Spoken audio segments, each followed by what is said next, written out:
when you try to check out.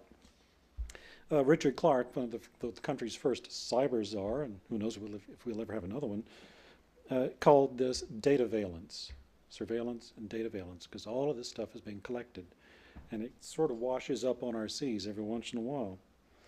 A lot of times, though, in my work with IBM and others, they're collecting this information on speculation that they might have some value at some point, that they might be able to use it to sell to you better, to sell to someone else better, or forget you, let's just sell your data to someone else.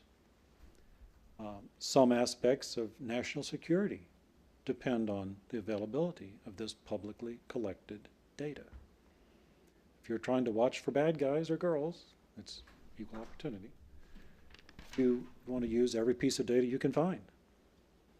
How good is that data that you get from Choice Point or from the grocery store or from Dartmouth College? How good is that information? How accurate is it? And who's going to correct it? And these folks that are gathering the information a lot of times don't realize that depending on the jurisdiction, they may be responsible for making sure the data is protected. Just because they have it and they're not particularly using it, the bottom line is they have it, and if they lose it, guess what? They may be in trouble. Here's an example. The UK has been described as a CCTV nation, or the world capital of CCTV. Over the last several years, in an effort to combat crime, that's what they said, it works out to about 1 camera per 14 people in the UK. This is public and private. This is government and private.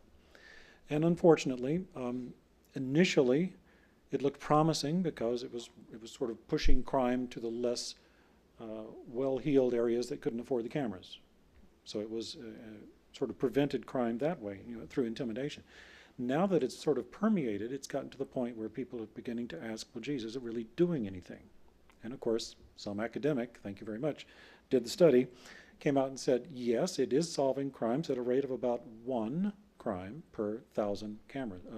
Cameras. In 1 year. Not since the beginning, in 1 year. And none of those prevented a crime. They were all after the fact to figure out, oh, who done it? Okay, maybe if it's the right crime, that's a good thing. What about prevention? Well, some bright young person in the UK stood up and said, have I got a deal for you? We are going to create something called Internet Eyes. People are going to join it, and they, in the comfort of their home, will look at all this video for us. And if they see something about to go down, whether it's shoplifting at Harrah's or a parking violation on the